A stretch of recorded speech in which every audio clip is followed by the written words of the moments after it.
Vous écoutez la radio des Français dans le monde.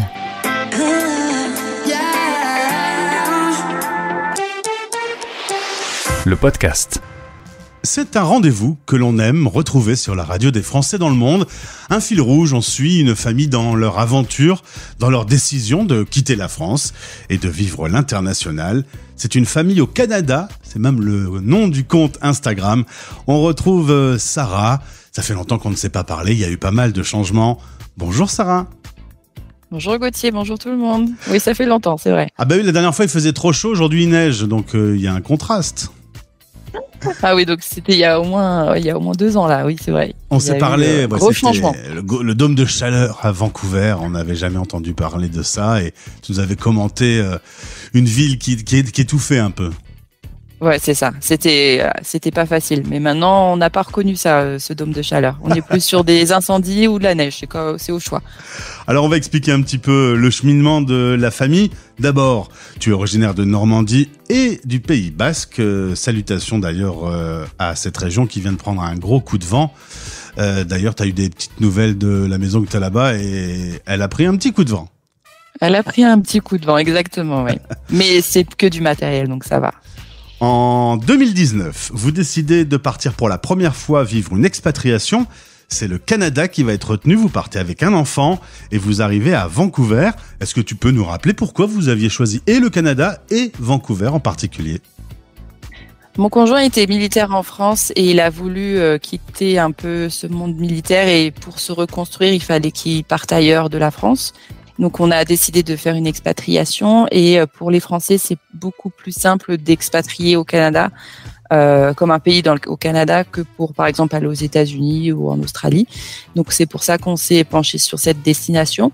Et puis, Vancouver me faisait penser énormément à la côte basque, puisque on retrouve la montagne, la mer et un pays frontalier. Donc, pour le Pays basque, c'est l'Espagne, mais pour Vancouver, c'est les États-Unis. Et on a passé vraiment 3 bonnes années à Vancouver. Tu te souviens des choses difficiles lorsqu'on débute une expatriation pour la première fois et aussi des bons souvenirs d'il y a 4 ans ? Franchement, pour moi, ça n'a pas été difficile. J'ai plutôt plus de chance. Je pense que la chance était avec moi et il y a une petite étoile qui me disait c'est ton destin, c'est là où tu dois être. Parce que avant même d'arriver sur le territoire canadien, j'étais revenue avec mon conjoint juste en repère pour faire du repérage, tout ce qui est école, garderie, travail. Et c'était donc 2 mois avant l'expatriation définitive. Et quand je suis repartie en France, après avoir fait ce repérage, je suis repartie avec une garderie pour mon fils, un job pour moi et un appartement. Donc tout était parfait et aligné pour que je parte là-bas. Donc c'était c'était facile pour moi. Mais c'est vrai que pour les nouveaux arrivants, ils vont pas connaître le même succès que moi forcément. Mais voilà, j'ai pas vraiment connu de difficultés. Peut-être si la difficulté c'était un peu au niveau de la langue, puisqu'il fallait que j'ouvre des comptes bancaires. Il y avait plein de choses comme ça et c'est vrai que il n'y a pas forcément de francophones dans les banques à Vancouver. Donc c'était, on va dire, la difficulté. Au niveau, c'était la seule difficulté que j'ai rencontrée au départ. Tu peux te retrouver devant un formulaire et te dire oulala, je vais galérer à m'en sortir. C'était plus la personne en face de moi où je comprenais absolument pas ce qu'elle me disait, donc c'était pas facile. Au bout de 4 ans où tu vis dans un monde anglophone, c'est bon, l'anglais maintenant c'est ta deuxième langue ? Je dirais pas que c'est ma deuxième langue parce que même si je vis dans un monde anglophone, je suis très entourée d'un monde en francophone. Mon entourage, ma télévision, mes médias, mes amis sont en français. Donc je parle anglais que pour le travail et pour aller faire mes courses, pour aller demander des choses. Donc on va dire que je suis pas confrontée H24 à l'anglais.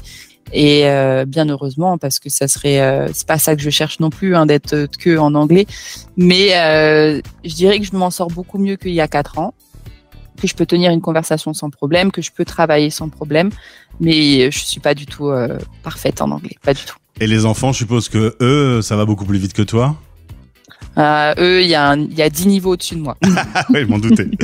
Alors, la dernière fois qu'on s'est parlé, vous aviez envie d'acheter une maison. Problème, à Vancouver, c'était très très cher, extrêmement cher.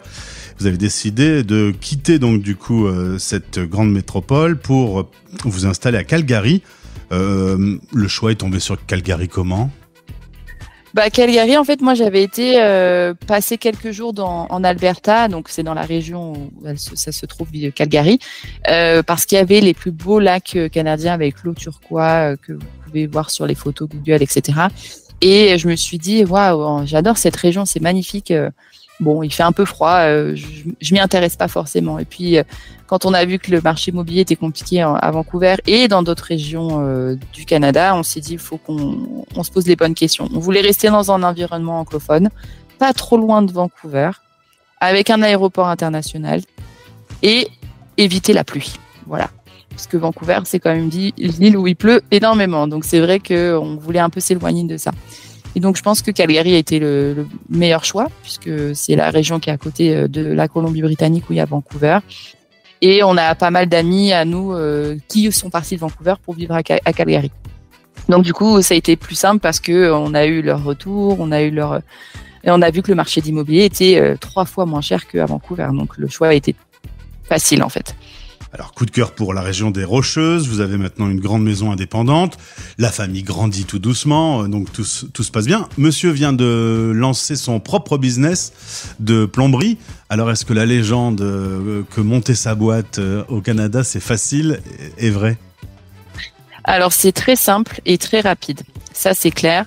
Il a ouvert sa boîte en ligne sur Internet, donc via le site du Canada officiel et aussi au niveau provincial, parce qu'il faut normalement tu peux l'ouvrir au niveau de la province, mais lui il l'a ouvert dans les deux côtés, provincial et fédéral.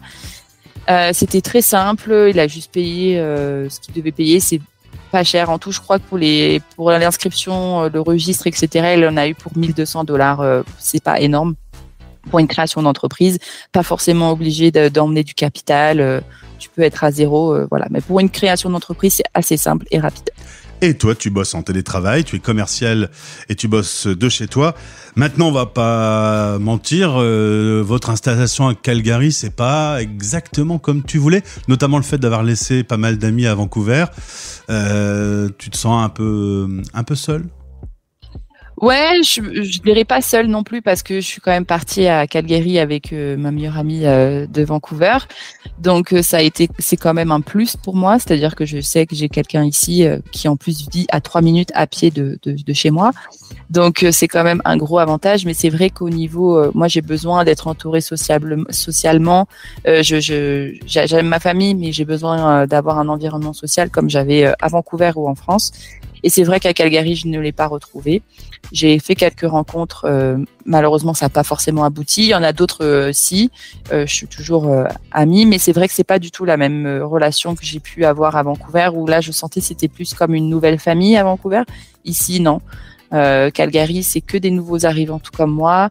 Je pense qu'ils veulent tous aussi créer leur propre cocon, leurs propres amis, et on fait pas forcément partie de ce groupe-là, donc c'est dommage, mais voilà, je désespère pas. Je me dis que ça fait que seulement 1 an et que peut-être dans 1 an on parlera et ça ira tout ira mieux.